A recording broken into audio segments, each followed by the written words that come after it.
皆様、これより Thank 令 you 和5年度拉致 very 問題に much 関 for する waiting. オンライン国連シンポ We ジウ will ムを開催 start いたします。 the online symposium in the 私は UN 本 on the 日、総 abduction 合司 issue 会を for 務めさ fiscal せていただきます宮田 2023. 愛子と申し I ます。 am どうぞよろしくお願いいたし Miyata ます。 Aiko and will serve as the host MC. 本日のオンラインシンポジウムは This 国連ウェブテレビ symposium では is 英語 broadcast YouTube online 拉 by 致 several 問題対 channels 策 on the 本部 YouTube 公式動 official 画チャンネ channel ルで of the は日 headquarters for 本 the 語と abduction タイ語に issue. て The 生 Japanese 配 and 信 Thai しており language ま is す。 available and on the 本日ご登 UNTV. 壇いただくのは English こち is らの皆様に available. なります。 These are the speakers for 本日 the のシンポジウ program. ムはオー This ス is トラリア、 co-hosted by the 日本、 governments of 韓国、 Australia, 米 Japan, 国政府およ Republic び of EU Korea, が the 共催 United し、 States, and the 日本の European 国会か Union. ら From 北 the 朝鮮 Japanese に拉致された Parliament, 日本 we 人 have the を chairman 早期 of the に救出 Committee する of ために Congressional 行動 Members す to る act 議 for the 員連 early 盟 rescue 会 of 長、 Japanese victims abducted by 内外 North の Korea 被害者ご and 家 the 族、 families of abductees from パネルディ Japan スカ and ッションで abroad. は At the 慶応 panel 義塾大 discussion, the 学の moderator 西野 will be 純也教 Professor 授をモデ Nishino レーターに Junya, 迎え、 Keio University, 元北 with 朝鮮の人権状況に former 関する chair of the 国連調 Committee 査 of 委員会 Inquiry on Human COI Rights 委員長、 in the DPRK United 元韓 Nations, 国外交 former 部北朝 ambassador for 鮮 North 人権 Korea 国際協 Human 力大 Rights, 使、 the government of the 駐 Republic 韓 of 国 Korea, 米国特命全 Ambassador 権大使、 Extraordinary and 前 Plenipotentiary 北 of the 朝鮮 UK to 駐 the 在英 Republic 国 of 大使 Korea に and former パネリスト ambassador とし to てご North 登壇いただ Korea. きます。そして本 We 日のシン are ポジウムにはニュ also ーヨークか joined ら by 各 members 国 of 国連代 the 表部およ United び Nations 国 permanent 連事務局の representatives 皆 of, 様にご of 参加いただい respective ておりま countries す。 and the UN Secretariat 皆 from 様 New 早朝 York. にもかかわ I らず thank you ご参 all 加いた for だきありが joining とうご us ざいます。 early in the morning. それではシンポ At ジウム the の開会にあた outset, りまして石兼 may I 公弘 invite His 特命全 Excellency 権大 Mr. 使、 Ishikane 国連 Kimihiro, 日本 Ambassador, 政府常駐代表 Extraordinary よ and り開会 Plenipotentiary の辞を Permanent 述べさせていた Representative だ of きます。 Japan to the UN 石 for 兼大 his 使よろしくお願いいたし opening ます。 remarks. Your Excellency. Thank you. His Excellency Mr. Matsuno Hirokazu, His Excellency Mr. Furuya Keiji, Ambassador Linda Thomas Springfield, Ambassador Michelle Fifield, Ambassador Jungkook Hwan, Ambassador Bjorn Olaf Skog, dear speakers, panelists, ladies and gentlemen. I am deeply honored to co-host the online symposium on the abductions issues at the United Nations, alongside Australia, the United States, the Republic of Korea, and the European Union. The participation of these four esteemed ambassadors as co-host is evidence of the international community's support for this issue. The issue of abductions has become a global concern. Japan, in collaboration with partner countries, has been actively working towards the swift resolution of this issue on the global stage, including within the United Nations. Today, we have the unique opportunity to directly hear the perspectives of the families of abductees by the DPRK from Japan and Thailand. Additionally, we're joined by distinguished panel members who possesses expertise on the human rights situation in the DPRK. My expectation is that this symposium will deepen our understanding of the cruel nature of the abductions and raise awareness of the urgent need and potential approaches to resolving this issue. Ladies and gentlemen, the international community has consistently and unitedly demanded the immediate return of all abductees by the DPRK. This includes the annual adoption of the UN General Assembly resolution on the human rights situation in the DPRK, which receives overwhelming support from UN member states. I also take this opportunity to emphasize that it is time for the Security Council to formally address the human rights situation in the DPRK through an open briefing. The Council should deliberate on the DPRK's human rights violations and abuses, including the abductions issue, and the implications for international peace and security. This step will strengthen the collective will of the international community and generate further momentum towards resolving the abductions issue. Lastly, I sincerely hope that today's symposium will provide reassurance to the families of the victims who have endured years of pain and suffering. They should know that the international community will continue to collaborate tirelessly towards the earliest possible resolution of this issue. Thank you. 石兼大使ありがとうございました。 Ambassador Ishikane, thank you very 続 much. きまして松野博一 Next, there will be keynote remarks by Mr. Hirokazu Matsuno, Chief Cabinet Secretary and Minister in charge of the abduction issue of Japan. Minister Matsuno, please. I am Matsuno Hirokazu, Minister in charge of the abduction issue of Japan. On behalf of our government, I extend my deep gratitude to the permanent representatives of the United States, Australia, and the Republic of Korea, and the delegation of the EU to the United Nations for co-hosting this event. Today, we are joined not only by the families of Japanese victims, but also by a family member of a Thai victim, the former chair of the UN Commission on Inquiry on Human Rights in DPRK, former ambassador for North Korean human rights of the government of the Republic of Korea, and the ambassador of the United Kingdom to the ROK who had served in the DPRK. Thank you to you all. Between the 1970s and the 1980s, many Japanese were abducted by North Korea.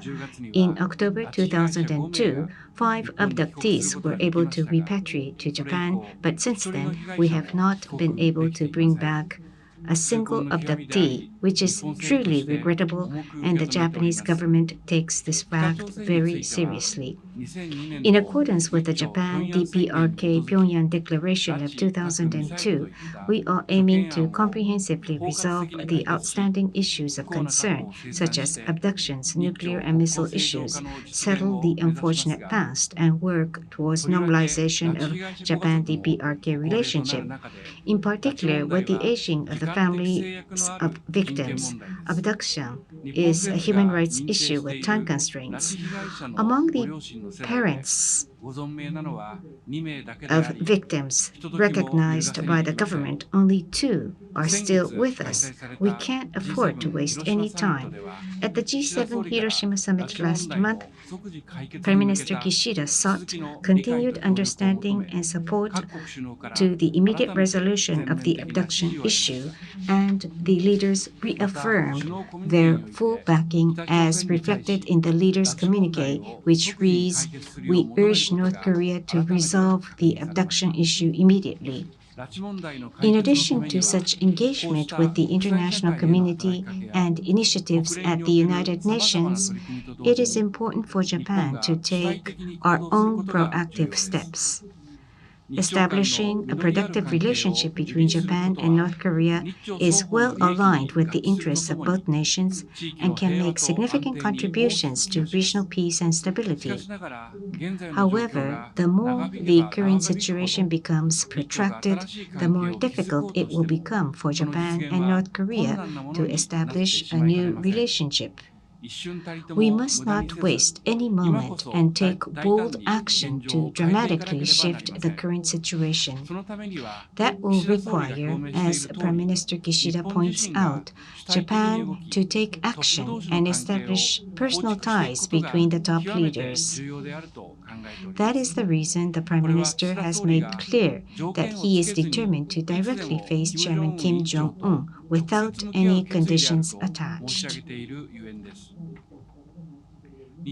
We will continue to seize every possible opportunity to convey the determination of Prime Minister Kishida to Chairman Kim Jong-un from the perspective of resolving outstanding issues of concern in Japan-North Korea relations and jointly carve out a new era. At the same time, Japan will press forward to engage in high-level consultations through a team which directly reports to Prime Minister Kishida to bring about summit-level talks at the earliest possible timing. Based on a broad perspective, Prime Minister Kishida will overcome every obstacle and make his own decision for the peace and stability of the region and the international community, as well as for both Japan and North Korea. Let me conclude my remarks by sharing with you my strong belief that the discussions at this symposium will raise the momentum in the global community seeking the resolution of the abduction issue as a global challenge, which in turn will push the North Korean government into action. Thank you. Thank you very much, Minister Matsuno. Now we will hear from the representatives of co-hosts for their remarks. They have all kindly recorded prior to the event. So first of all, Ambassador Linda Thomas Greenfield, Ambassador Extraordinary Plenipotentiary Permanent Representative of the U.S. to the United Nations. States, I want to thank all those joining us online, as well as our co-organizers. The United States strongly supports Japan, the Republic of Korea, and all countries whose citizens have been the victims of the DPRK's enforced disappearances and have been unrepatriated prisoners of war. We will not rest until these grave injustices are resolved. Today, I want to express my profound gratitude to the families who have shared their stories with us. Stories of immense heartbreak, families shattered, siblings separated, children forced to grow up without their parents. This situation has been unresolved for so long that family members of some of these victims have passed away. Others are aging and may never see their loved ones again. We appeal to Pyongyang to bring peace to these families and allow all victims to return home. To start, the DPRK must release full information about all those kidnapped and unlawfully detained, and it must do so immediately. Across the board, the United States will continue to raise awareness of the DPRK's human rights violations. The evidence is clear. The DPRK engages in systemic, widespread, and gross human rights abuses which directly fund threats to international peace and security. We must hold them accountable together.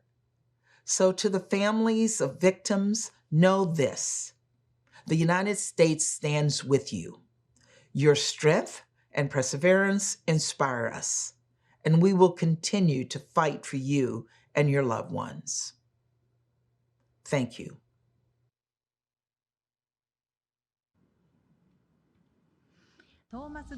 That was a message from Ambassador Thomas Greenfield.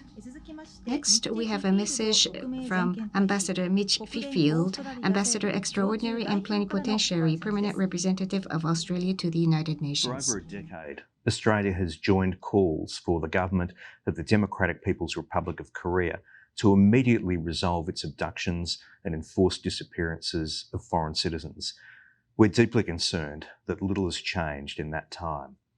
We urge the DPRK government to resolve the abductions issues immediately and to prioritise the well-being and human rights of its citizens. The DPRK government continues to fail to improve the human rights situation since the 2014 Commission of Inquiry on Human Rights found that in many instances, violations perpetrated by government constituted crimes against humanity. The 2022 report of the UN Secretary-General detailed the DPRK government's ongoing extensive and systematic use of torture and the absolute denial of any freedom of thought, conscience and religion. More recently, the report by the UN Special Rapporteur on Human Rights released in March this year noted that sexual and domestic violence against women and girls remains widespread and routine. We reiterate our call on the DPRK government to implement the recommendations from the Special Rapporteur and to engage constructively with UN processes to end torture and prisoner mistreatment and to abolish the death penalty. Additionally, the ongoing COVID-19 control measures in the DPRK, including hard border lockdowns and oppressive restrictions on the freedom of movement, have worsened the humanitarian situation and led to the departure of NGOs and most foreign diplomats. These measures further limit our understanding of the domestic situation inside the country. Australia uses international forums to raise our concerns about human rights abuses in the DPRK, including by delivering statements and supporting resolutions in the Human Rights Council and the supporting resolutions in the General Assembly. We remain steadfastly committed to strictly enforcing UN Security Council sanctions against the DPRK.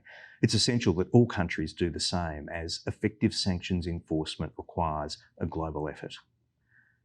We call on the DPRK government to change its course, refrain from further provocations, and make a sustained commitment to meaningful talks with the United States and the Republic of Korea and to return abductees.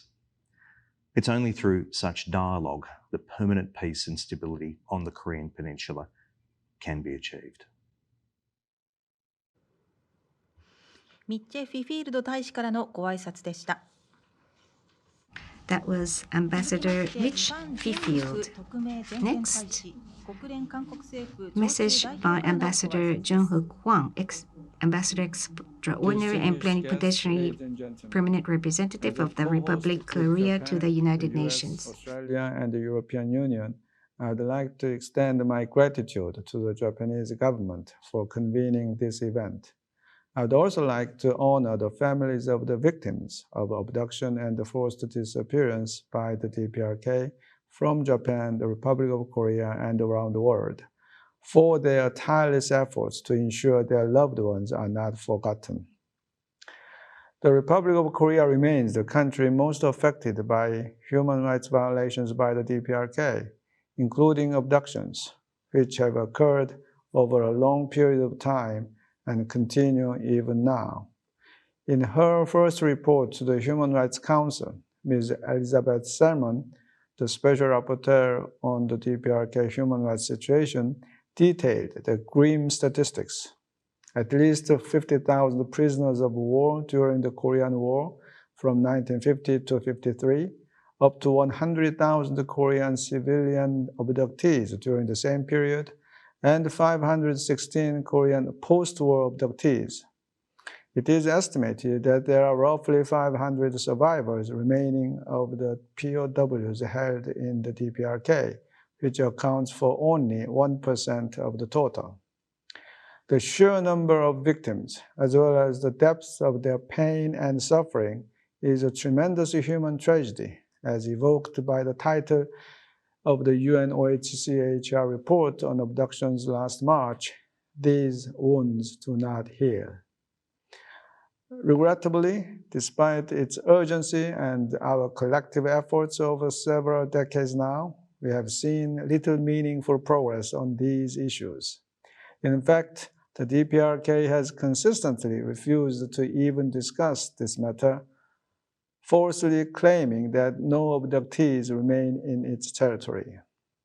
Against this backdrop, President Yoon and my government attach great importance to addressing these serious human rights violations by the DPRK, including the issue of abductees and POWs.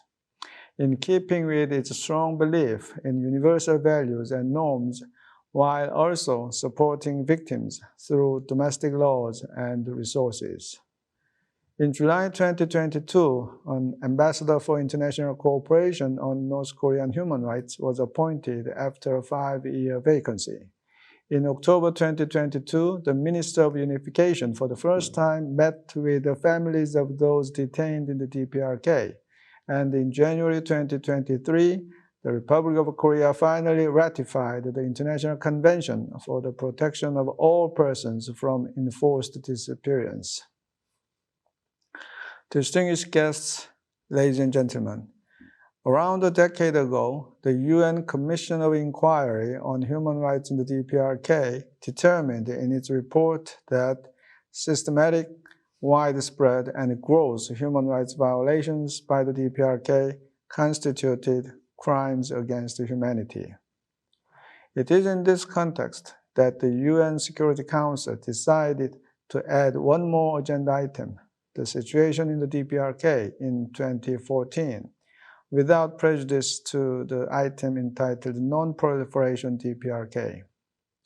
In 2024, on the 10th anniversary of the COI report on DPRK human rights, the Republic of Korea, as a Security Council member, will redouble its efforts to bring this issue into the spotlight in the Council.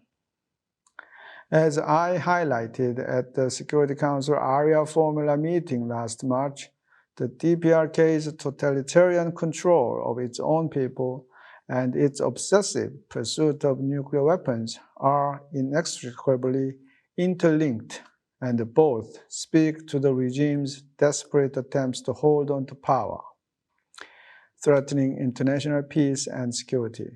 As such, it is imperative that we resume public meetings at the Security Council as soon as possible to address the DPRK human rights situation, including abductions. In closing, I'd like to stress that the Republic of Korea stands firmly together with all those who have been vigorously fighting for the return of their loved ones. Thank you very much.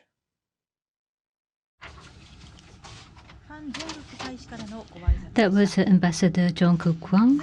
And next is Ambassador Olof Skog, Ambassador Extraordinary and Plenipotentiary, Head of Delegation of the EU to the United Nations. Thank you. At the outset, allow me to thank the organizers for this opportunity to speak and for giving us the privilege to co-host today's event. Allow me also to underline how deeply concerned the European Union remains with the human rights situation in the DPRK, with the ongoing, systematic, widespread and gross human rights violations, some of which may amount to crimes against humanity. For years, we've seen numerous reports of violations of human rights, the denial of fundamental freedoms, impunity, and the absence of due process and rule of law. Moreover, the lack of cooperation between the DPRK and many of the relevant UN human rights mechanisms, especially the Special Rapporteur, shows the government's continuing refusal to demonstrate any willingness to improve the situation. We're also gravely concerned by the humanitarian situation, resulting mainly from government policies, including the prolonged border closure. Moving to the topic of today's event, we regret that there has been no progress with regard to the international abductions cases or reunions of separated families. The title of today's event reminds us that the issue of the international abductions is a global issue with victims in many corners of the world. Many innocent people continue to pay a high price, as many family members will give testimony to in our meeting today. As each year passes, the aging of victims and their families underscores the urgency of immediately resolving the issue. The EU will not allow violations and abuses of human rights in the DPRK to become a forgotten crisis. This is why the EU presents resolutions every year in the General Assembly here at the UN and the Human Rights Council on the situation of human rights in the DPRK. The resolutions agreed by the international community call on the DPRK to immediately return all abductees. The DPRK must sincerely listen to the victims and their families. It should address all allegations of enforced disappearances, clarify the fate and whereabouts of all disappeared persons, and provide information to the families. The resolutions also reflect the call of the international community for a resumption of reunions of separated families, as well as concern about the welfare of unrepatriated prisoners of war and their descendants. The European Union works with Japan and other partners in ensuring that the urgency of resolving the abductee issue remains at the forefront of international attention. In the framework of our policy of critical engagement of the DPRK, the European Union will continue to urge them to take constructive action to resolve the issue of the international abductions. We stand ready to support interactions between the DPRK and the UN human rights bodies and to support new diplomatic initiatives. Until there is progress in resolving the issue, we will continue to use the instruments available to us, notably UN resolutions, to stress the urgency of the matter. Respect for human rights is an essential element in building peace and security. In our view, therefore, the Security Council should address the human rights situation in the DPRK, given the implications for peace and security in the region. To conclude, I wish to assure you that the issue of human rights in the DPRK will remain a priority for the European Union. I thank you. That was the message from Ambassador Olaf Skog. On behalf of the Japanese Diet, we would like to invite Mr. Keiji Furuya, Chairman of the Committee of the Congressional Members to act for the early rescue of Japanese victims abducted by North Korea. Mr. Furuya has been involved in the resolution of the abduction issue for a long time, and between 2012 and 2014, he served as the minister in charge of the abduction issue. Please go ahead. First and foremost, I would like to thank the government of the United States and other relevant parties for enabling the organization of this symposium. I am Furuya Keiji, chairman of the Super Partisan Parliamentarians League, with over 300 members from the House of Representatives and the House of Councilors. The official name of the league is the Committee of Congressional Members to act for the early rescue of Japanese victims abducted by North Korea. Last month, on May 27th, Citizens' Rally for Immediate Return of All Abductees was held with the participation of Prime Minister Kishida.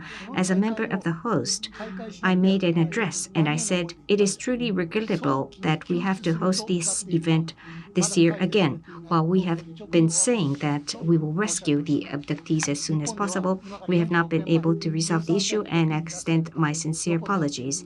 Ms. Yokota Megumi, who was abducted 46 years ago when she was 13, is a symbol of victims of abduction. Through the nationwide campaign led by her parents, the incident is now engraved in the minds of all Japanese. In order to support that campaign, we, the Diet members, formed the Parliamentarian League and have engaged in activities to resolve the issue. Our objectives include criticizing the government if they are not doing enough and encouraging them to do more, and to make appeals not only in Japan but also in other countries around the world to promote common recognition of the problem. I wish to highlight the fact that although the number of abductees recognized by the government is 17, there are as many as 871 Japanese citizens released by the National Police Agency involved in cases where the suspicion of abduction cannot be denied. In 2002, 5 abductees returned to Japan. However, 20 years have passed without progress ever since. It was revealed that North Korea's Kim Jong-il, then chairman, had presented a false report with fake DNA appraisal, asserting that the victims, other than the 5, have either passed away or have never entered into North Korea. Looking back in history, in 2006, under the first Abe administration, the headquarters of the abduction issue of the government was established. Thereafter, there had been some events towards resolution. However, in those days, the domestic political situation was unstable, with the prime minister changing every year, and probably North Korea took advantage of such uncertainty. There was no concrete progress. After the inauguration of the second Abe administration in 2012, Japan sought to strengthen cooperation with countries around the world, raising the abduction issue in every summit meeting and requesting their counterpart leader for cooperation. That is how the issue became to be recognized around the world. Such position of the government remains unchanged under the Kishida administration. Abduction is not a Japan-specific issue. Citizens of 14 countries around the world have fallen victim. They include U.S. nationals. Senior members of our committee visited Washington several times to request for a congressional resolution regarding Mr. David Snedden, who is strongly suspected of having been abducted near the border between China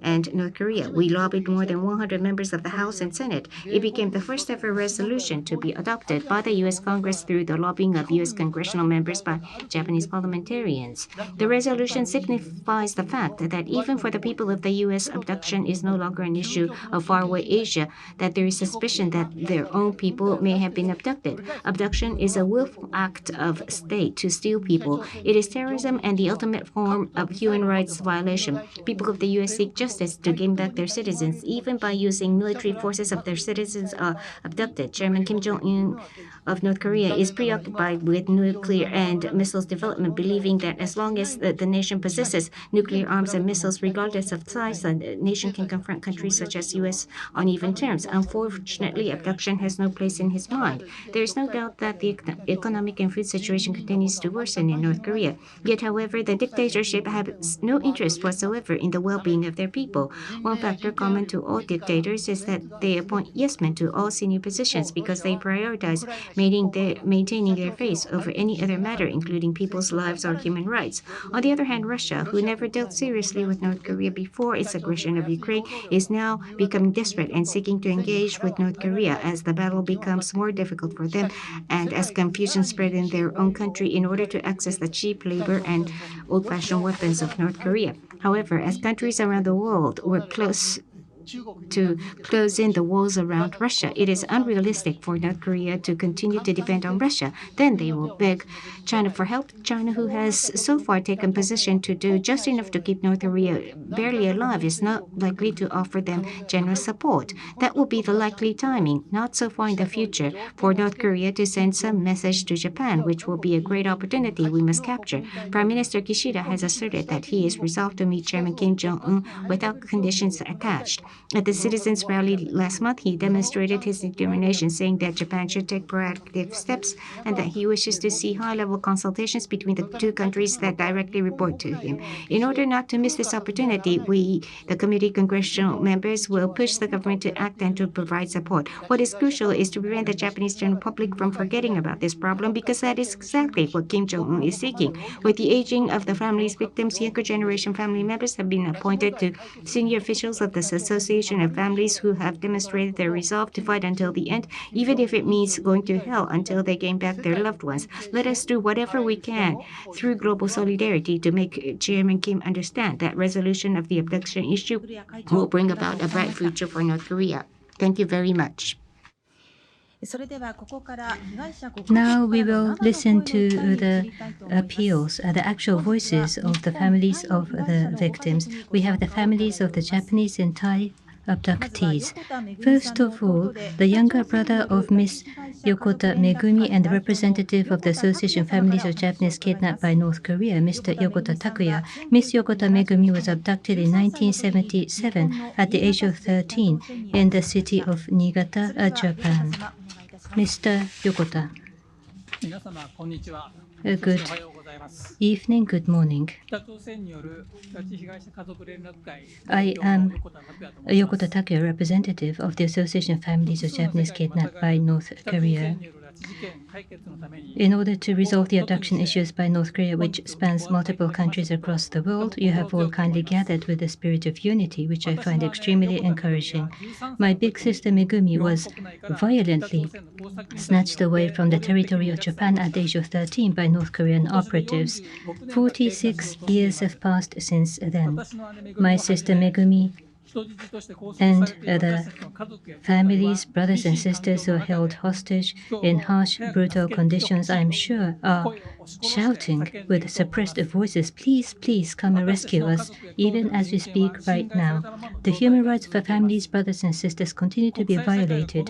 The international community must never allow this situation. All of us living in a free society must resolve the issue with responsibility. Unilateral changes to the status quo by force of North Korea has taken place since 46 years ago or so, and the ties and bonds of the families have been torn apart and remains shattered. The parent generation is waiting for the return of their abducted child age relentlessly, and parents continue to pass away, never seeing their child again. Unless the parent generations reunite while they are alive and well, it will not be resolution. But the point is, there is a time limit.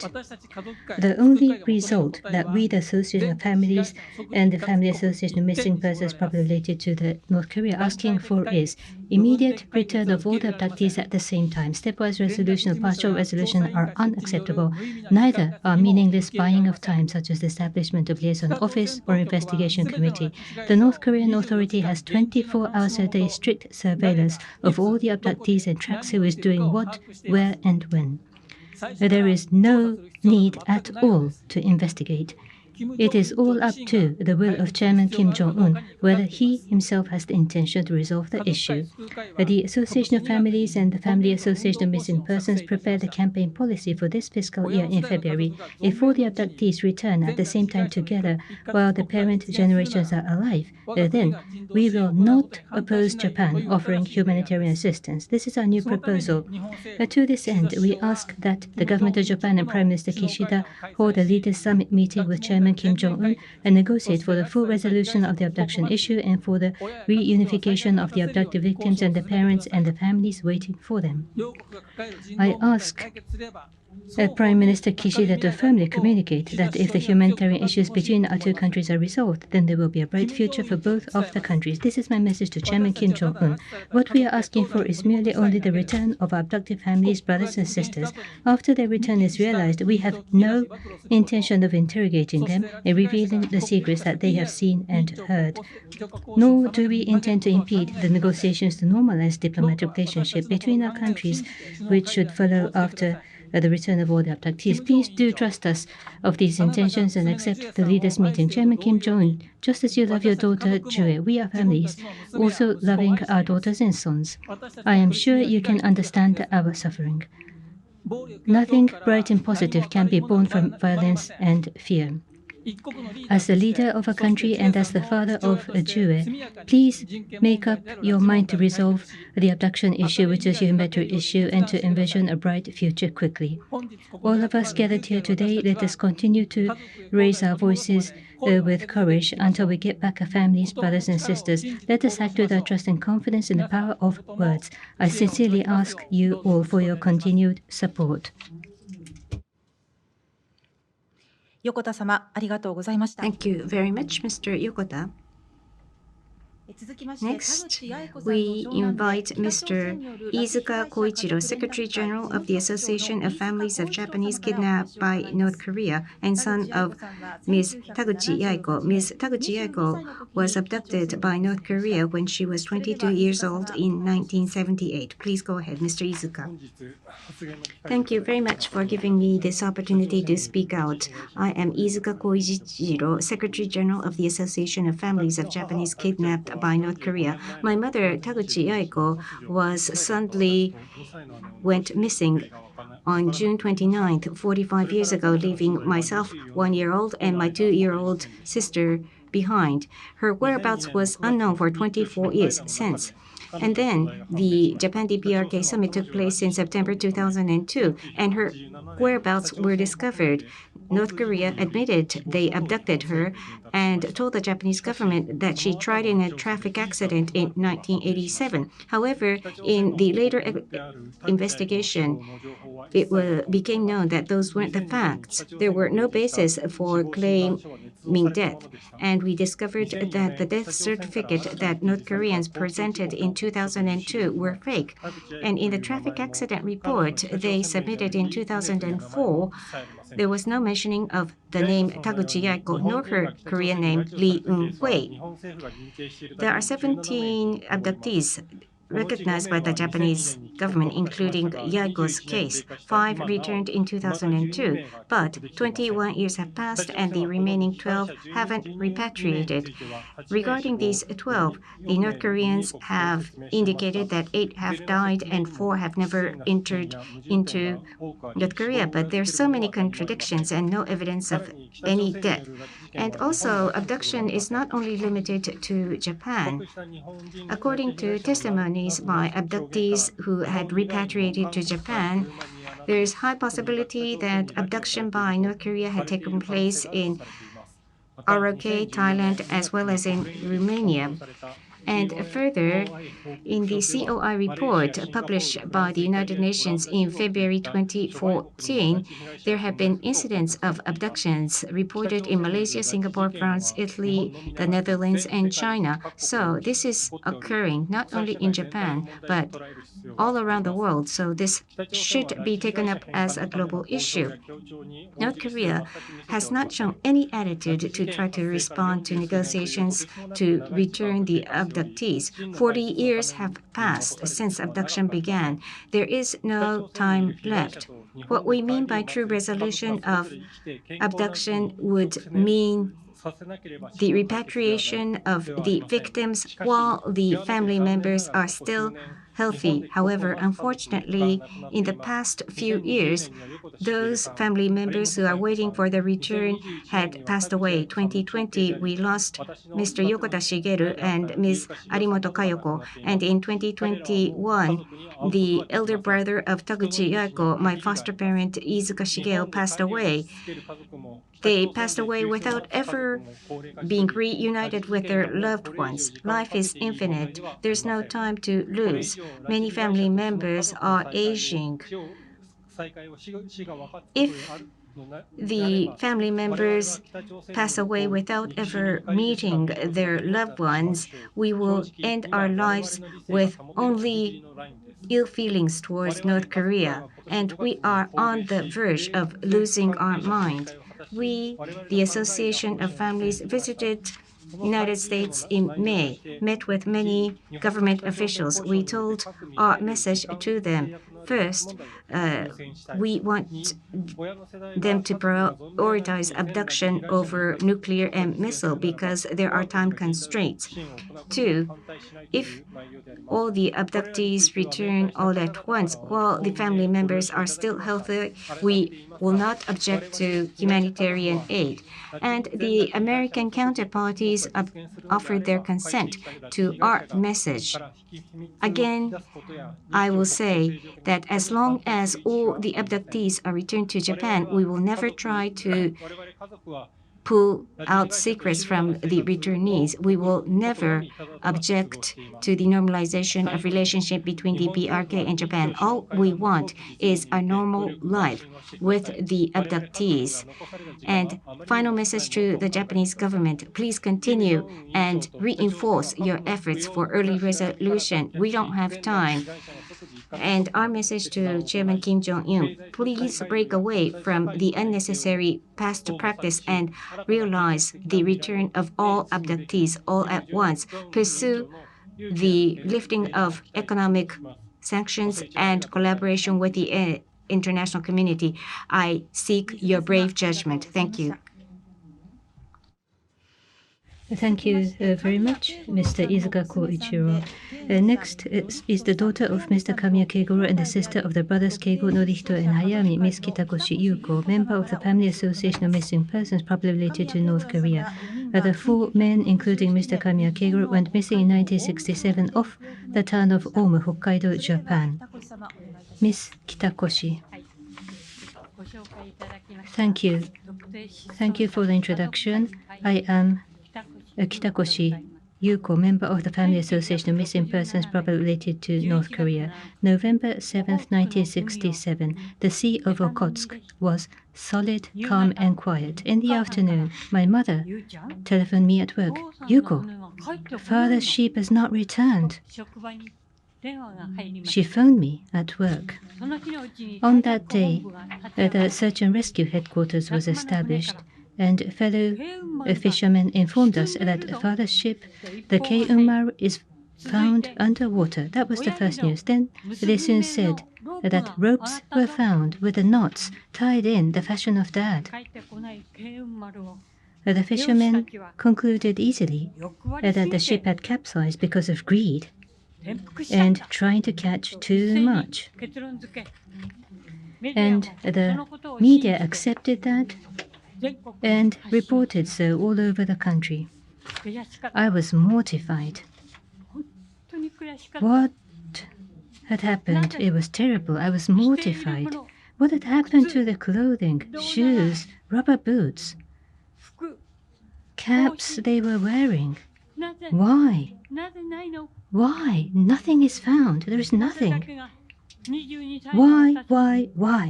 That was my desperate question when I was 22 years old.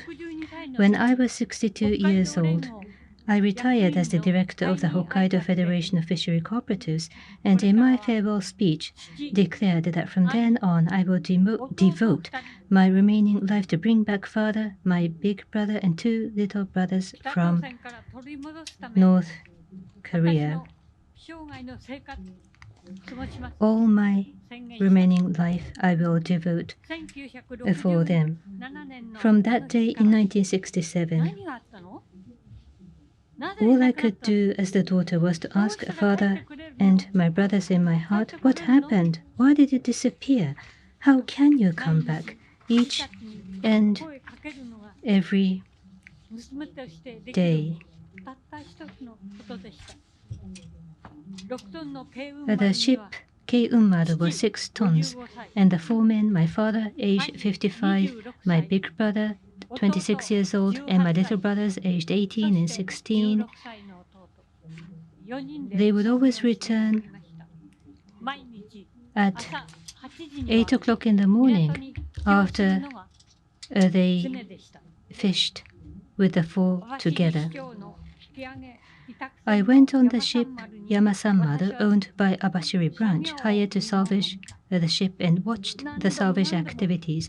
They tried so many times to raise the ship from the water. They repeated so many times, but they simply could not bring the boat up. The ship was the vessel that my big brother served as the captain.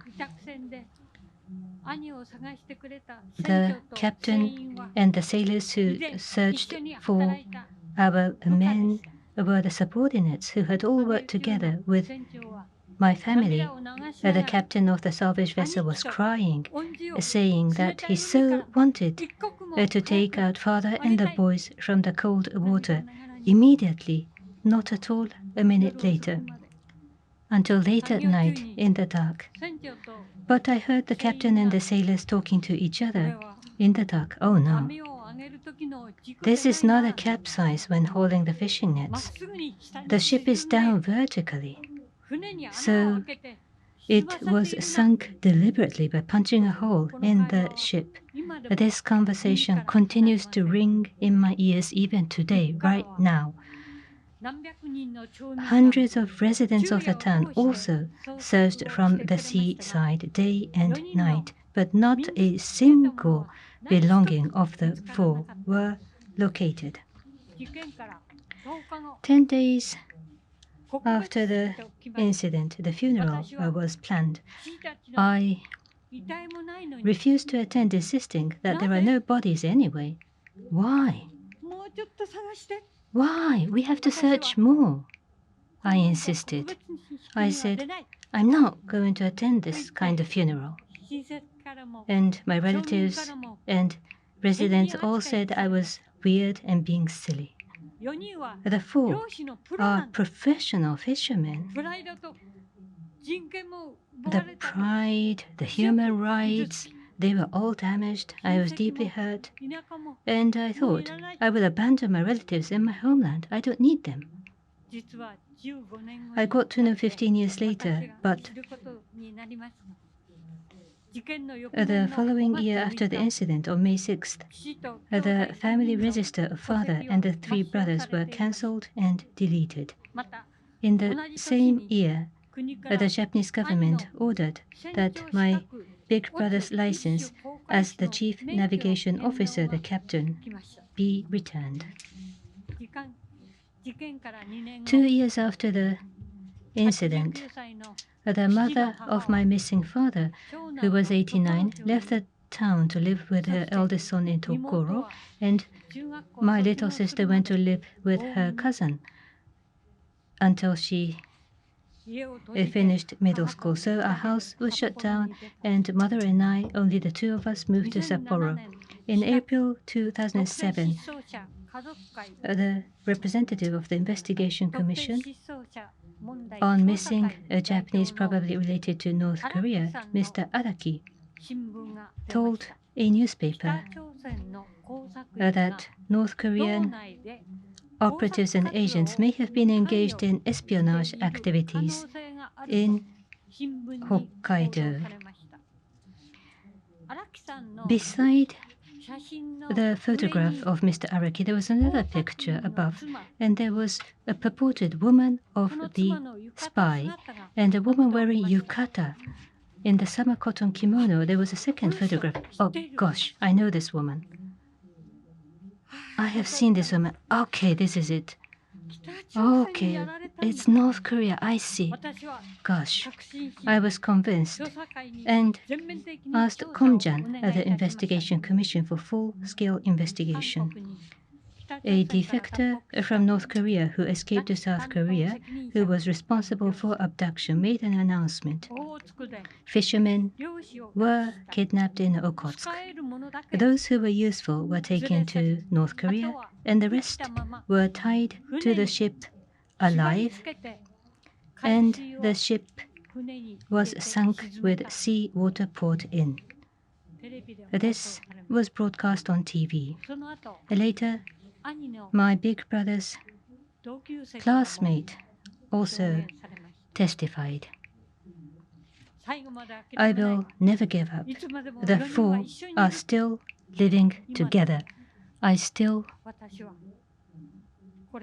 believe so, and I will continue this campaign to bring them back. Thank you. 北越様、ありがとうございました。 Thank you very much, Ms. Kitakoshi. 最後にアノーチャパンチョイさんのおいである Last, バンジョンパンチョイ we will 様 hear から from お話を Mr. 伺います。 Banjong Panchoy, アノーチャ nephew パンチョイさんは of Ms. Anocha Panchoy, who went マカオ missing で in 失踪 Macau し in 北朝鮮に拉致 1978 and is され assumed た to と考えられ have been ます。 abducted パンチョイ by 様に North は Korea. 事前収録にてメッセージをいただいております。 We have そ received れ a ではどうぞ。 pre-recorded message. Please enjoy. สวัสดีครับกับผมบรรจงปันจ้อย Ladies and gentlemen, my name is Banjong Panchoy. ครอบครัวปันจ้อยและก็ I เป็น am หลานชาย the ของ nephew ปัน of จ้อย Anocha Panchoy, a Thai lady abducted by North Korea 45 years ago. เมื่อ45 And ปี I am making an appeal as the representative of the Panchoy ทางครอบค family. รัวของผม 1978, May ซึ่ง 21st, ไปทำงานที่ my เกา aunt was abducted in Macau, where she was staying as an overseas worker. จากมาเก๊าเมื่อวันที่ 21 พฤษภาคม พ.ศ. 2521 We, ความ the family รู้สึกของครอบครั members, ว were left hopeless. ก็รู้สึกหมดสิ้นหมดหวัง Aunt Anocha คิดว่า was อนุ missing. ชาคงจะไม่มีชีวิตอยู่แล้ว คงจะหายสาบสูญไปแล้ว We แต่แล้ว suspected that she may no เมื่อ longer วัน be ที่ 1 พฤ alive. ศจิกายน Then, in 2548 2005, นายสุ on ขันต์ November พ่อ 1st, ของกับผม at 7:30 in the evening, ที่บ้าน when my father Sukam Panchoy was watching the ITV evening news program at รายงาน home, ว่าพบ the ผู้หญิงไทย anchor person ถูกลักพา reported ตัวโดยเกาห that ลี there is a Thai woman under the name of Anocha who had been abducted by North Korea. รีบวิ่งมาบอกให้ The news excited my father, บอกให้กับผม who ว่า immediately communicated the information to all our relatives. ชีวิตอยู่ยังไม่ตาย He told them, "We found Anocha. She is in North Korea. She is not dead." กับคุณ The พ่อ next morning, ครอบครัวก็ปรึกษา father กันว่า gathered all our relatives to our home to discuss what we should do to save Anocha. เพื่อไปแจ้งให้ท่านนายอำเภอทราบ We ว่า concluded that the first thing we must do is to inform the local government. So we went to the local government office and conveyed to the ได้หาย mayor ไปเมื่อ that the Thai woman abducted by North Korea is a member of our family who went missing 25 years ago. 25 years is the period between the time she disappeared until November 1st, 2005. Then my father and I went to the broadcasting station of ITV to confirm the source of the information and how the broadcaster gained the information on the abducted Thai women, which was covered in their program the night before. A few days later, the ITV came to our home to interview my father. พ่อที่บ้านพอตกกลางคืนข่าวก็ออกไป My father, myself, and my relatives were interviewed, and the video clip of the interview was aired that evening. The next day, members of the press came to our home to interview us, but many of them were from overseas media, such as NHK, Al Jazeera, and the Asahi Shimbun newspaper company. มาสัมภาษณ์ที่บ้านและหลังจากนั้นอีกประมาณสัก2 วันทางกระทรวงต่าง I ประเทศ believe it was 2 days after that officials of the Thai Foreign Ministry visited our home to discuss with us the means to bring back my aunt, who had become a victim of abduction. Then, a few days later, representatives of the Japanese government visited us to invite my father and I to a symposium organized by the National Association for the Rescue of Japanese Kidnapped by North Korea. Eventually, I attended that symposium along with families of Japanese victims. Immediately after the event, I sent letters to several public offices of the Thai government, which I thought would promptly take action to save my aunt, requesting for their help. However, their responses were vacant words, saying that they will provide whatever support they can offer or that they wish us luck without the backing of any action. Ever since, there has not been any substantive steps taken by the Thai government. Our last straw of hope is the cooperation kindly offered to us by the Japanese government, the NARCIN, the National Association for the Rescue of Japanese Kidnapped by North Korea, the ROK government, and the United Nations. These are the organizations that have continued to give us hope and courage to continue to fight. We have already lost hope of any assistance by the Thai government. We lost such hope long time ago. Lastly, I would like to thank the participants of today's event. I also extend my deep appreciations to the organizers for giving me the opportunity to convey the feelings of my family members, like ourselves, of those who have been abducted by North Korea. Every time I am given such opportunity to speak out, I feel deep gratitude to the many organizations that continue to help us without giving up on us. Thank you very much. サンチョイ様からの生の声でした。以上、被害者ご家族の皆様からの生の声の訴えを。Thank you very much. This was the appeal by the families of the abductees. Then going on to the panel discussion.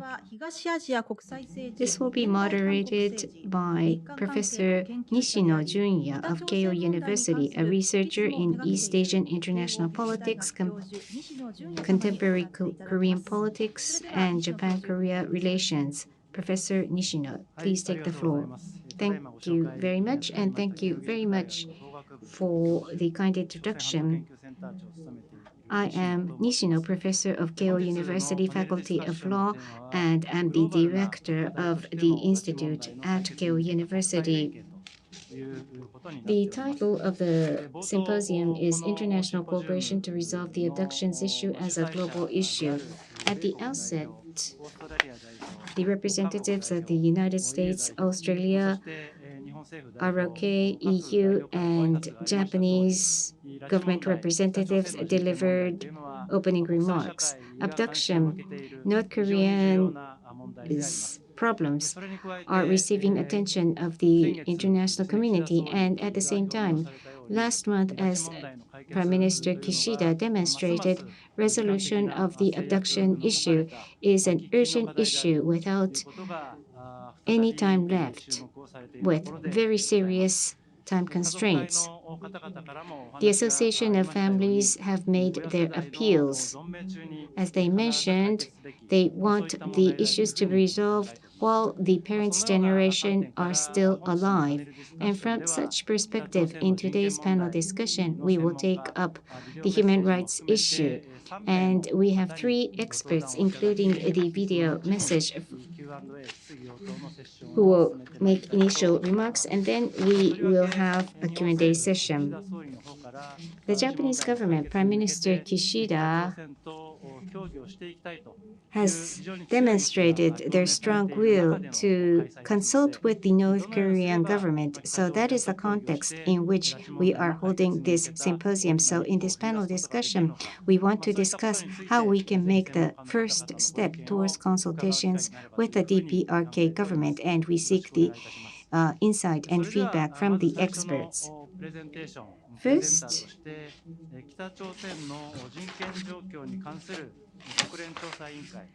we would like to hear the message from Justice Michael Kirby, ACCMG, former chair of the Commission of Inquiry on Human Rights in the DPRK, who has sent us a video message. I'm Michael Kirby, and I had the honor to be the chair of the United Nations Human Rights Council's Commission of Inquiry on human rights violations in North Korea. In fact, this is a time of anniversaries. In December of this year, 2023, we will celebrate the 75th anniversary of the Universal Declaration of Human Rights. This was envisaged in the United Nations Charter, and the United Nations was established on a number of principles, but one of the foremost of them was universal human rights, belonging to people everywhere. In the United Nations Council, the Human Rights Council, 10 years ago, the Commission of Inquiry was established. We worked on our report, and it was produced on time, without dissent, and within budget.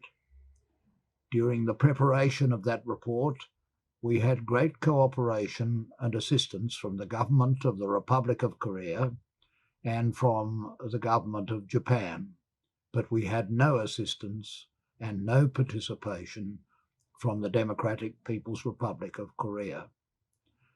Our report was extremely clear and based on evidence, and the evidence is still available online.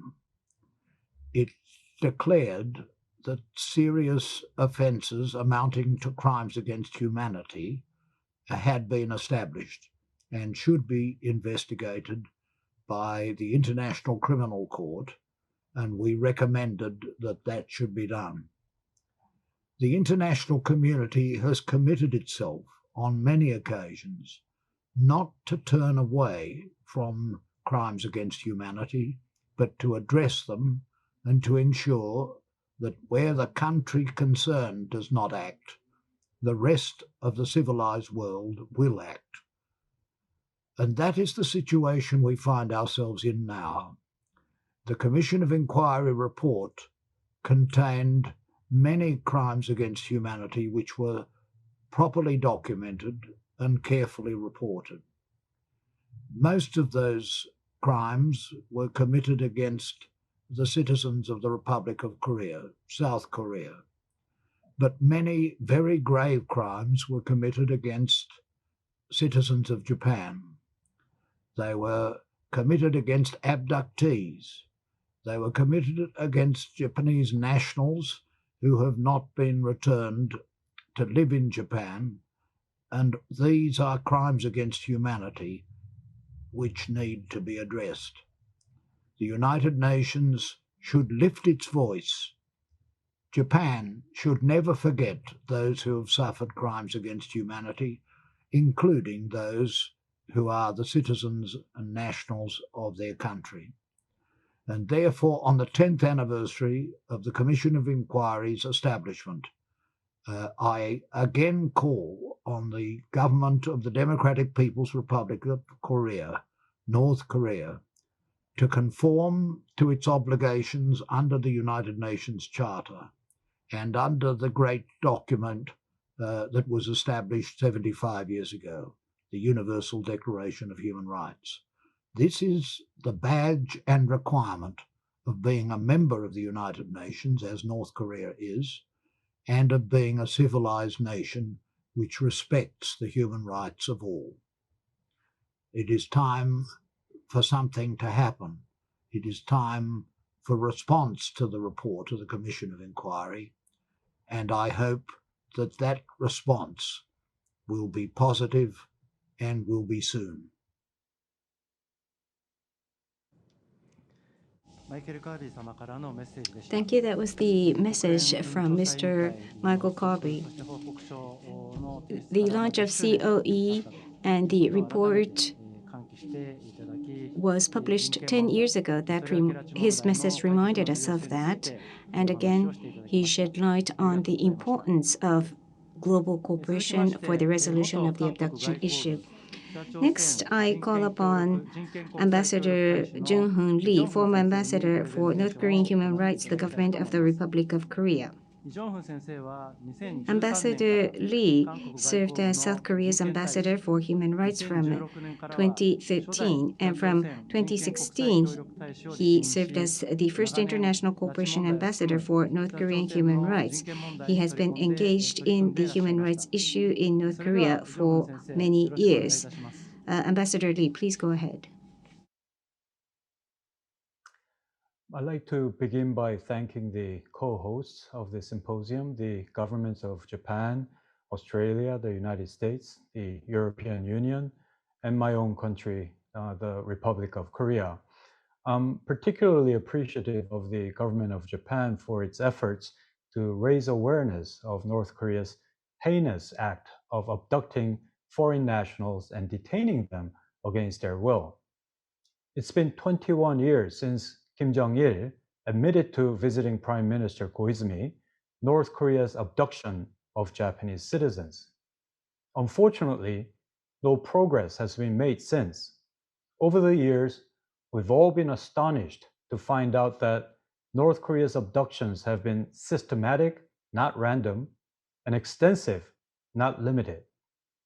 Besides the 17 Japanese citizens officially recognized to have been abducted, North Korea is believed to have had its hand in the abduction of countless others, far-reaching in its scope and geography. The victims come from wide-ranging countries such as Lebanon, Thailand, the Netherlands, China, Singapore, France, Italy, and Malaysia. It's important to point out two things. One, the abductions are a part of a well-organized, systematic policy, the chain of command going all the way up to the Kim family.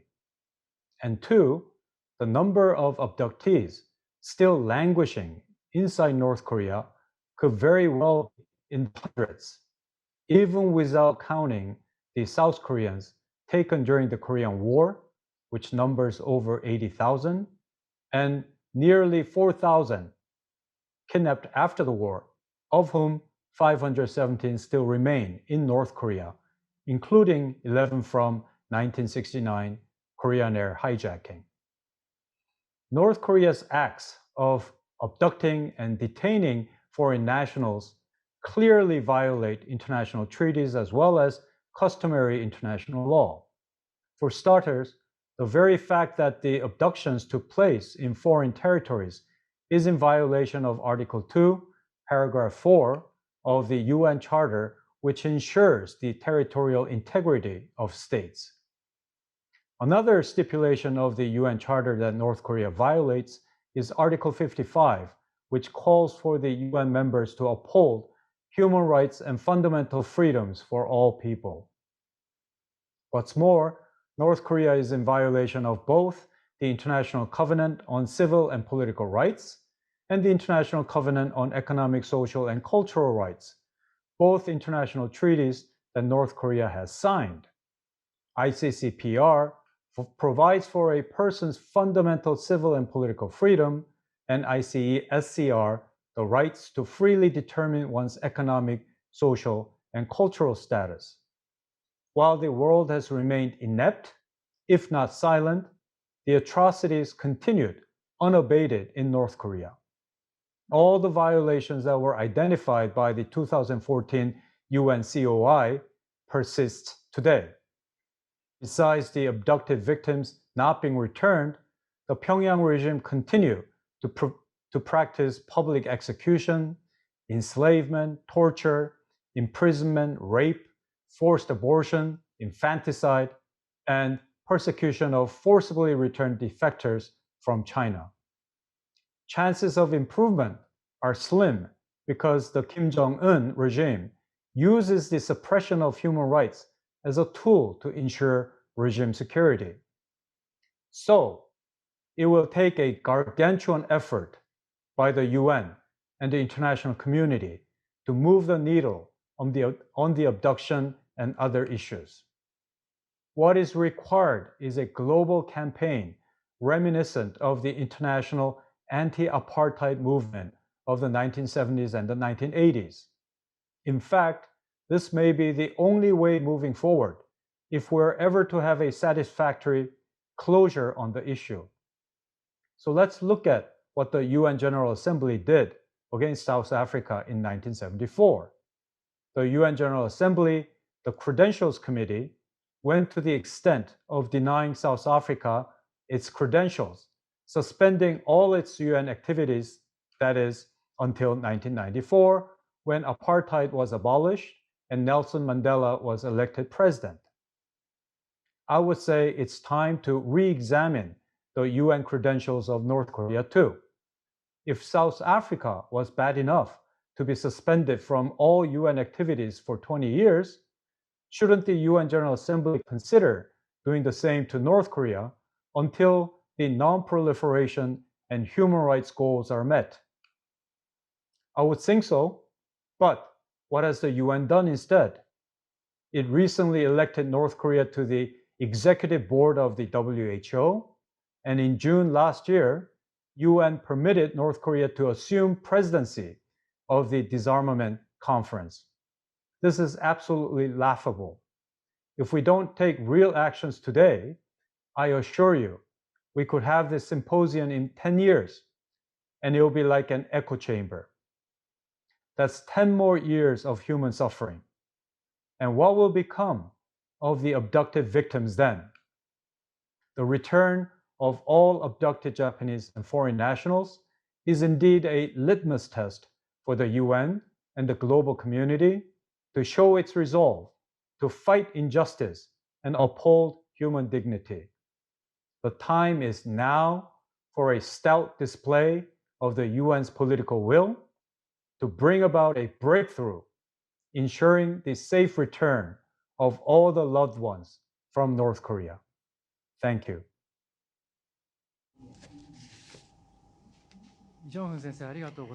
Thank you very much, Ambassador Lee Jong-hoon.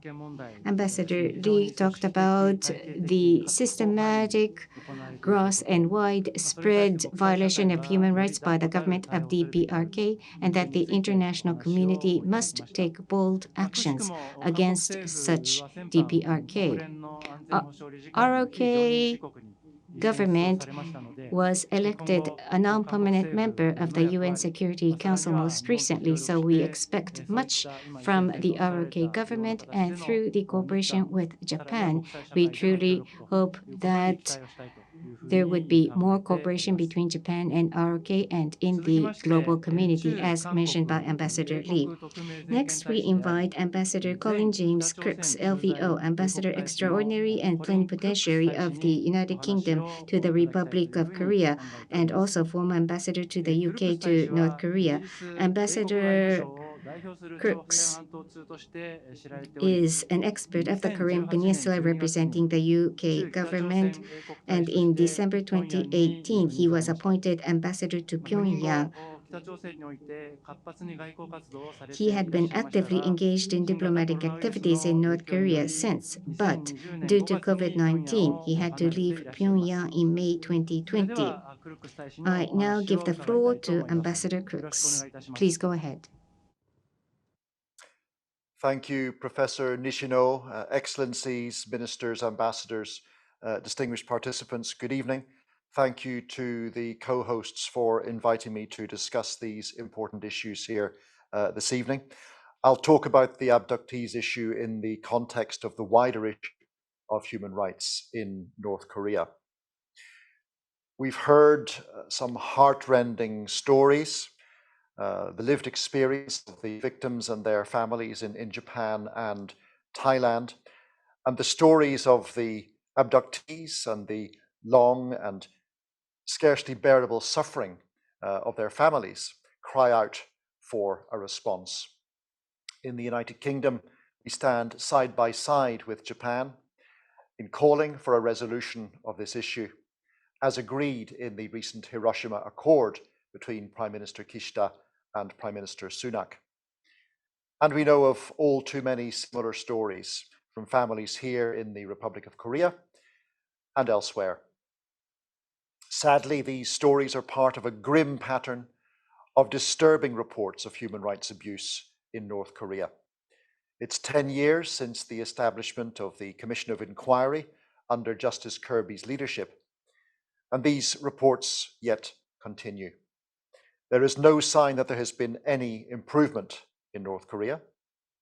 Indeed, there is ample, overwhelming evidence that people in North Korea do not enjoy freedom of expression, freedom of religion or belief, the right to fair trial, freedom from torture, and that the scale of human suffering remains immense.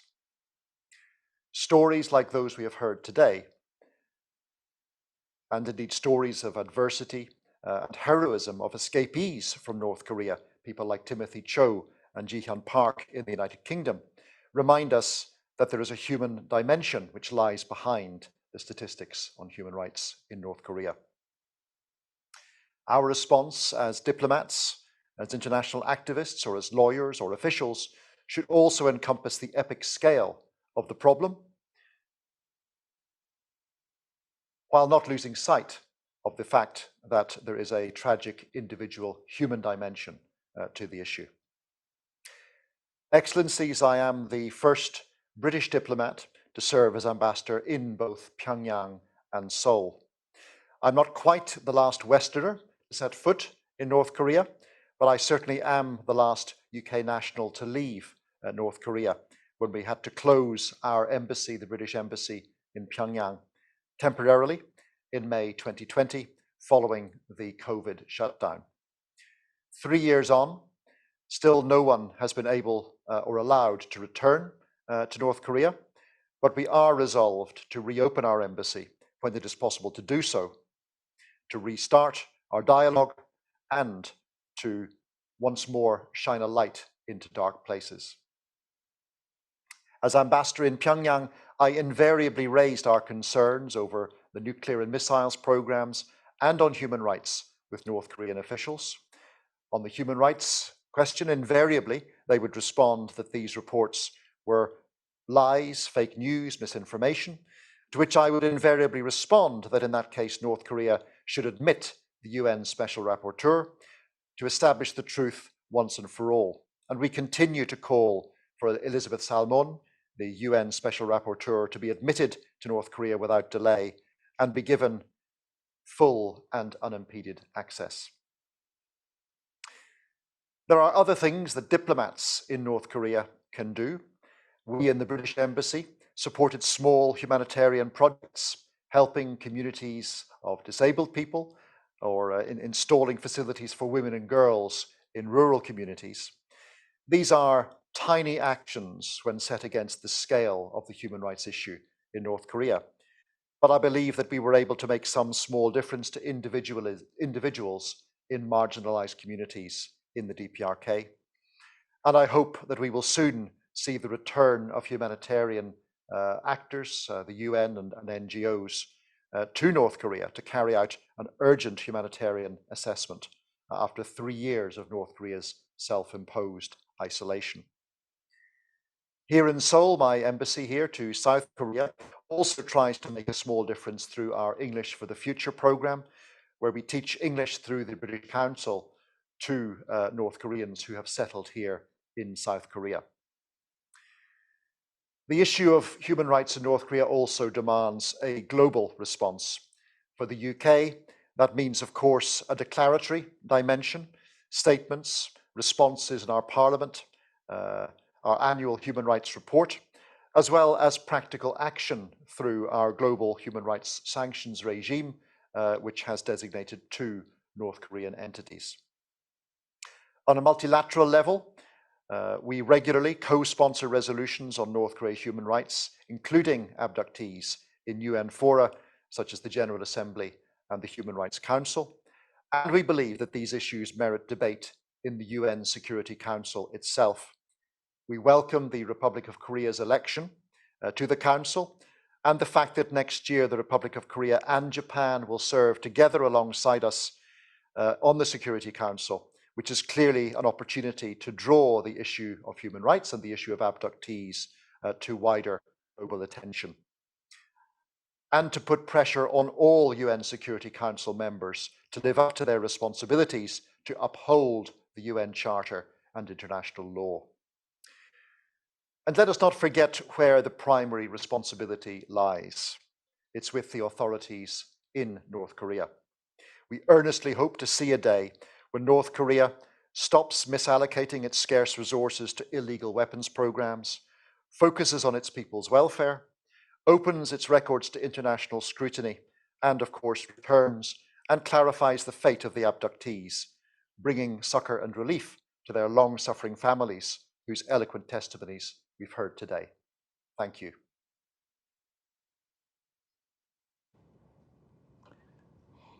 Ambassador Crooks, thank you very much. Ambassador mentioned the initiatives pursued by the British government regarding the human rights issues in DPRK. We now would like to proceed to a free discussion. We have approximately 20 minutes. Time is limited, but after having heard the three experts, we would like to engage in a discussion. Since time is limited, I would like to focus on three perspectives. First, the domestic situation in North Korea, especially the situation pertaining to human rights, and further, the relationship between the human rights situation and the economic situation. How do the two of you, Professor Lee and Ambassador Crooks, evaluate, first of all, the domestic situation? The second question will pertain to what was already mentioned by Chair Furuya, Diet member. In light of the current harsh global situation, including Ukraine, Russia is deepening its engagement with North Korea. So in this context, how should we view the human rights situation in North Korea? What do we need to do in order to seek progress for the resolution of abduction issue? What kind of initiatives are necessary? What kind of steps would be meaningful? We would like to hear your wisdom on these matters. And thirdly, what's most important is, of course, direct negotiations. Currently, the Japanese government is trying to engage in direct negotiations. Prime Minister Kishida has mentioned repeatedly that he is determined to do that. And Minister Matsuno, at the beginning of this symposium, said that we have to take bold action to transform the situation. Very encouraging messages. From the experts' perspective, we would like to hear from the two of you what the Japanese government should keep in mind as they try to begin negotiations with the DPRK.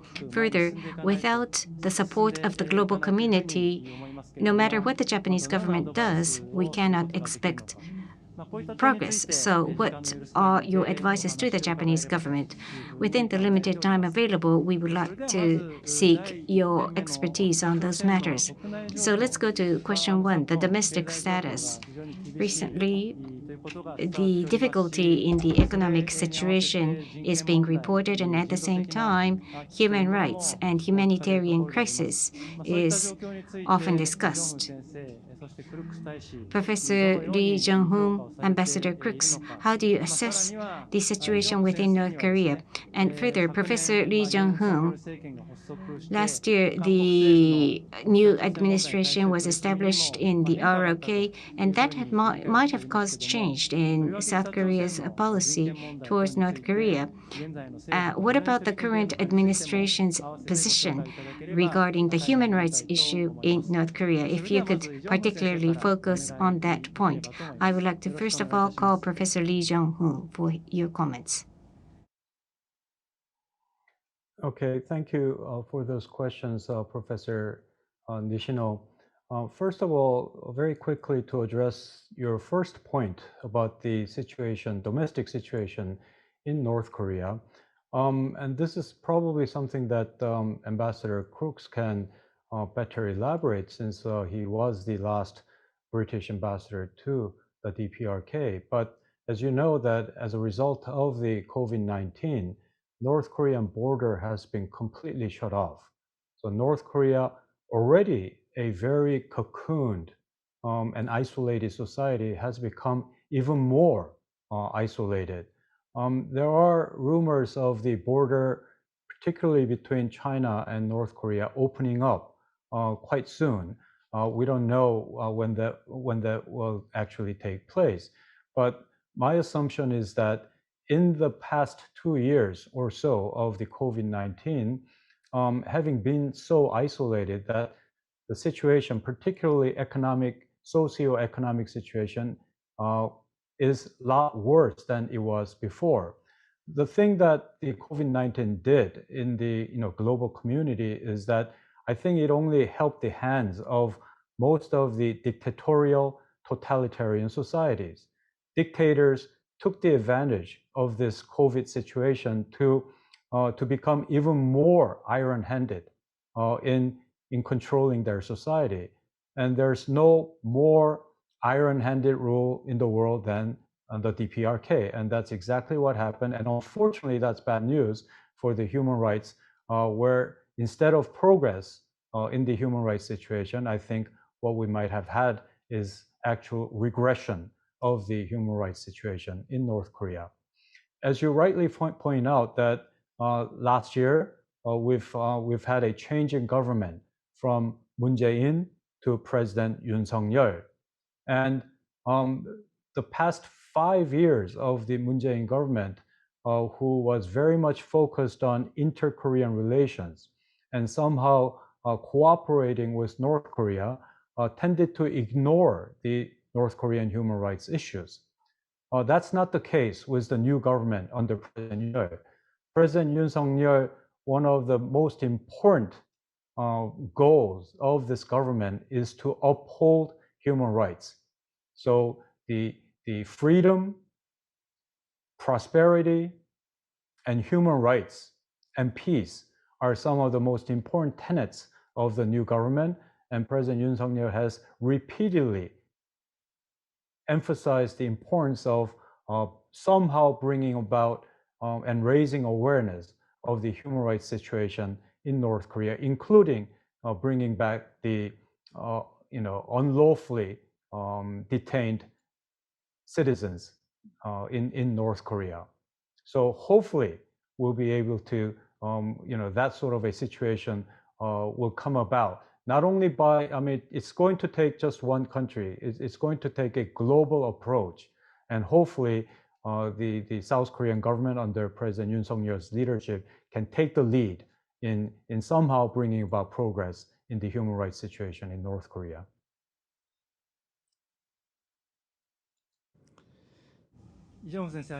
Thank you very much, Professor Lee Jong-hoon. At the beginning of this conference, Ambassador Hong of Korea mentioned that the new international cooperation ambassador, your successor, has been appointed last year by the new government. So I do understand that President Yu is actively engaged in solving this matter. Next, I would like to call upon Ambassador Crooks. Already, it's been 3 years since you left North Korea, but based upon your experience of being there, how do you assess today's situation in North Korea? Thank you very much. It's now been 3.5 years since North Korea sealed its borders. My own picture of the internal situation is 3 years out of date. We did remain in North Korea for several months following the sealing of the borders, but after that time we found that unable to receive any packages or even letters, and crucially unable to replace or relieve our staff, the continued operation of our embassy was untenable, and so we were forced reluctantly to close temporarily from May 2020. The Situation within North Korea, obviously we cannot tell. My views are 3 years out of date, but I do know that even before the border closure, the food security situation in North Korea was precarious for some communities as a result of the misguided policies that the authorities there pursued over many years. And I cannot believe that following 3 years, 3.5 years of the border being sealed and very limited imports, that the situation has improved any. And indeed, I think there must be a very strong possibility that the food security situation, the humanitarian situation, has deteriorated further. There have been some disturbing reports coming out of North Korea to that end, but I think the urgent thing is that we now see a reopening of the borders and get the humanitarian community, the UN community, the NGOs back in to carry out an urgent assessment of humanitarian needs. Another thing that I think concerns me on the internal economic situation, not just the closure of the borders, but reports of suppression of market activity. For many years, over the last 20 or 30 years, it's been the operation of small markets that have helped to alleviate the situation for people, especially in the North Korean countryside. And reports that those markets are now being suppressed, are falling away, also gives me some concern that the food security situation, the humanitarian situation in North Korea in particular, is not improving. The human rights situation, again, we can but speculate, but it's clear from reports that there has been no improvement in recent years. We must fear that situation has been deteriorating also. On international reactions, I would just say that we very much welcome the Republic of Korea's appointment of Professor Lee Shin-hwa to succeed Professor Lee Jong-hun after a lapse as the ambassador for human rights in North Korea, and we look forward to working with the Republic of Korea to address these issues on the UN Security Council over the next couple of years.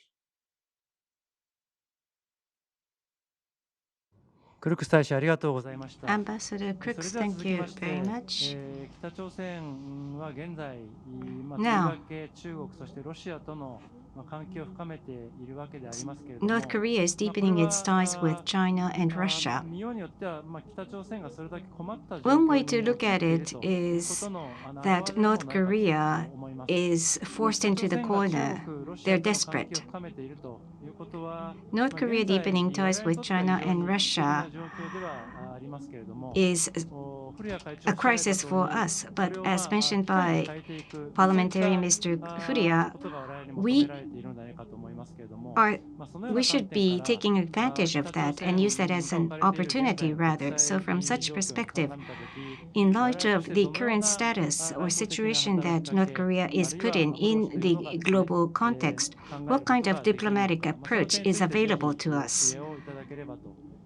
We would very much appreciate your expertise on this matter. We will start from Ambassador Crooks this time around. Ambassador, please go ahead.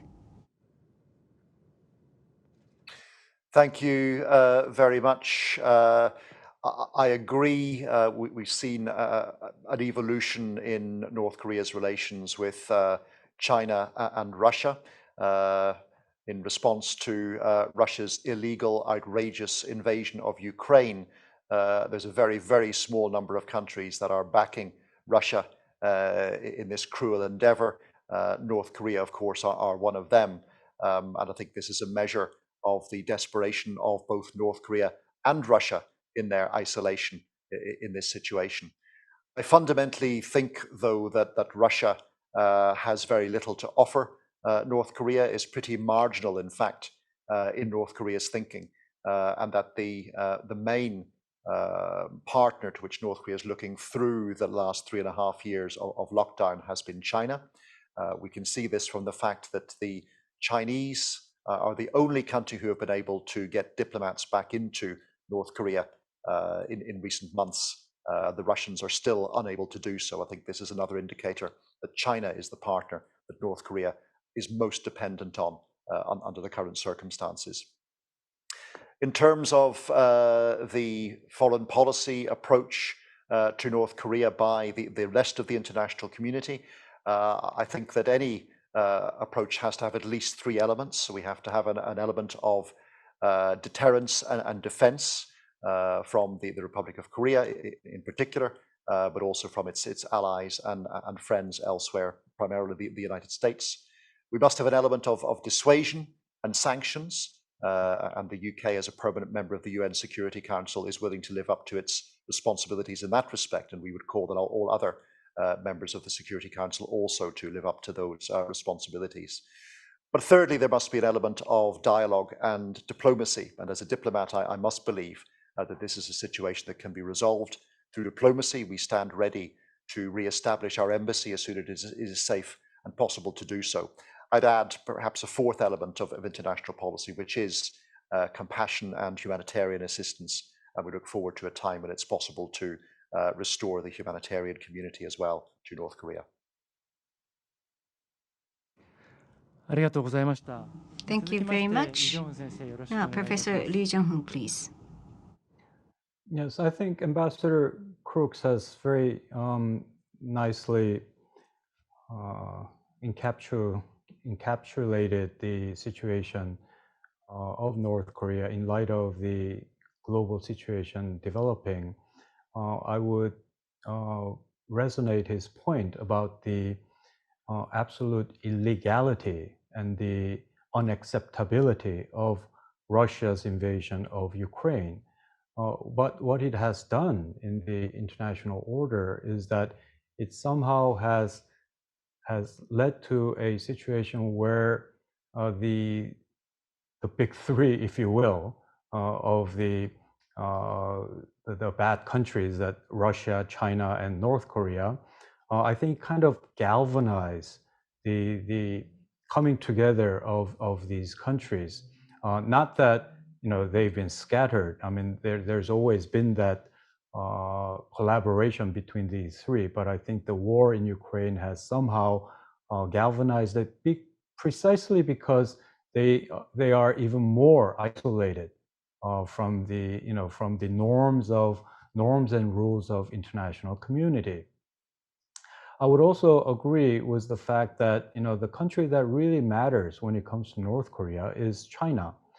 China is one country that can actually make a difference, move the needle and beyond in terms of North Korea's proliferation, as well as the human rights violations. But China is not doing that. What the Ukrainian war has done is, again, probably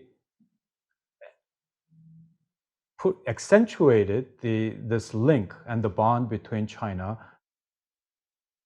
More and more, it seems that the Kim Jong-un regime, North Korea, has no friends in the world.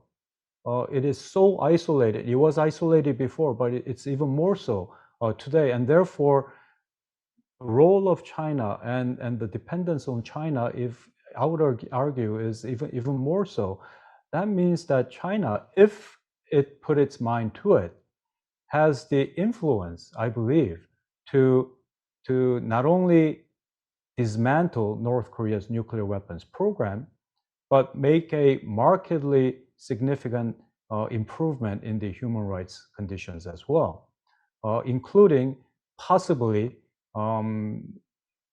returning some of the kidnapped international foreign nationals who are detained in North Korea. So China is a P5. It's a permanent member of the UN Security Council. So, and I believe that the international community has to continue to make every effort, not only to put pressure on put pressure on China and the role of China as a P5 and as an international leader, to to somehow persuade, influence, or put the pressure on North Korea to come clean, at least on this issue of the abducted citizens. What does North Korea have to lose by releasing some of these abducted foreign nationals? Does it lose in its reputation? Everybody knows what it is. So there's no shame in coming clean on this issue, and I'm really hoping that the international community, the UN, and a lot of the countries that were involved in the symposium could continue to raise this issue and put the pressure on Beijing to do its job as a P5, and put the pressure on North Korea to finally see to a breakthrough on this issue.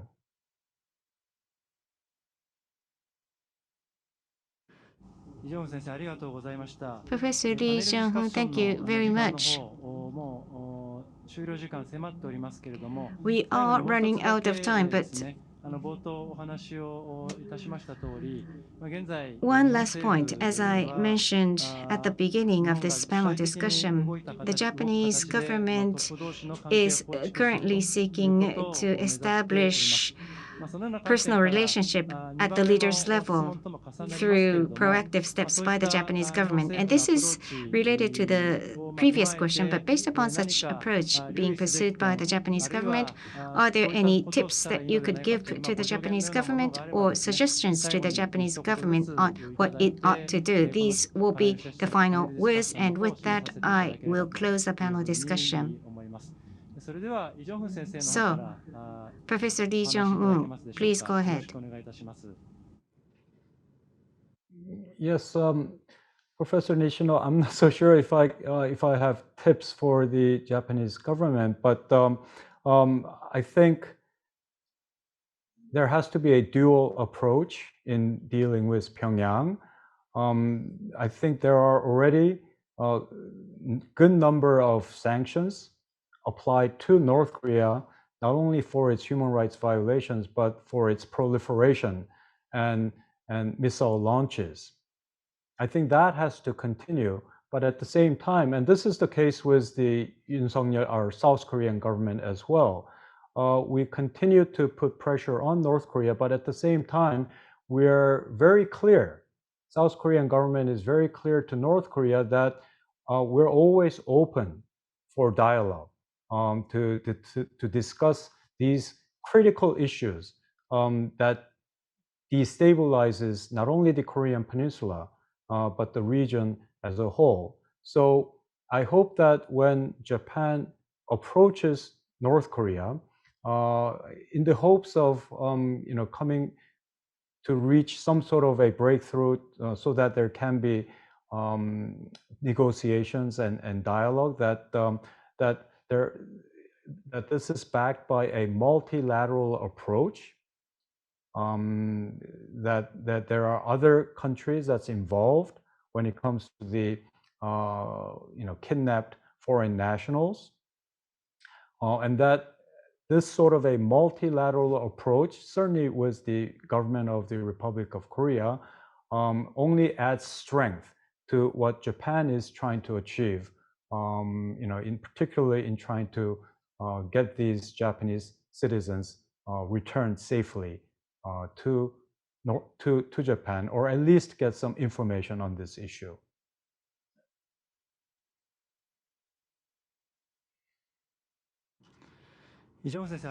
Professor Lee Jong-hoon, thank you very much. Your points relate to Ambassador Crook's words regarding the defense and deterrence, and at the same time providing humanitarian assistance through diplomatic channels, and further, as mentioned in the appeals of the families of victims, first, we want North Korea to come to the table on negotiations, and we must let them know that we are prepared to provide them with humanitarian assistance if they come to the table, and there could be normalization of diplomatic ties. So your points lead to those points. Finally, Ambassador Crooks, your words, please. Thank you very much. I would have little to add. I agree with what Professor Lee has said. I also think that Japan's policy is well aligned in all of its aspects with the policies of the rest of the international community in all of the dimensions that I outlined. Japan can be confident that it has the solidarity and the sympathy and the support of the rest of the international community in dealing with this appalling situation that so many families have faced. I think Japan is right to keep open the door to dialogue with North Korea without conditions. This is also well aligned with the position of other countries. And I think it would be wise to continue to make clear to North Korea that it will be strongly in the advantage of the DPRK to agree to dialogue and to enter into a good faith dialogue to resolve this situation finally. That's very much in North Korea's interests.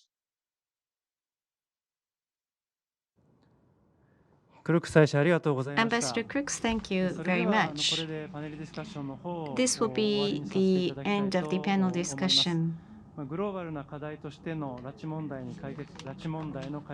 International cooperation to resolve the abductions issue as a global issue.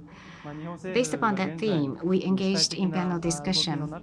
Japanese government is taking initiatives to trying to establish personal ties between the top leaders, and of course, there has to be support from the global community.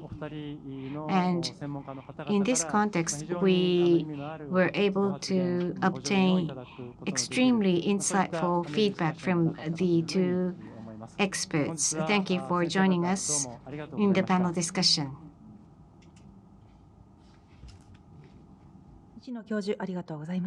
Thank you very much, Professor Nishino. Finally, may I invite Mr. Ishikane Kimihiro, Ambassador, Extraordinary and Plenipotentiary Permanent Representative to Japan to the UN, for his closing remarks. Ambassador. Distinguished representatives, speakers, panelists, and participants, thank you very much for the rich discussion today. I deeply value the strong message conveyed by the esteemed permanent representatives to the United Nations. It reflects the extensive support of the international community regarding the abductions issue. Moreover, we listened to the voices of the families of abductees from Japan and Thailand.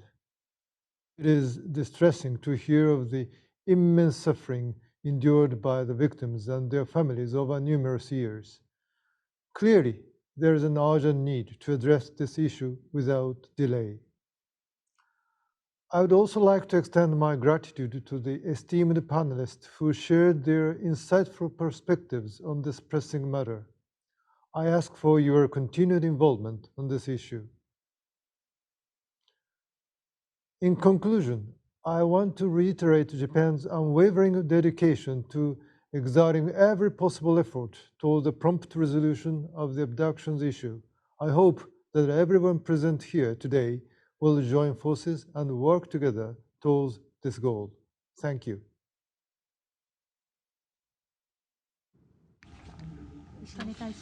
Thank you, Ambassador Ishikane. This concludes the online symposium in the UN on the abduction issue. We thank all of you for staying us till the very end of the program.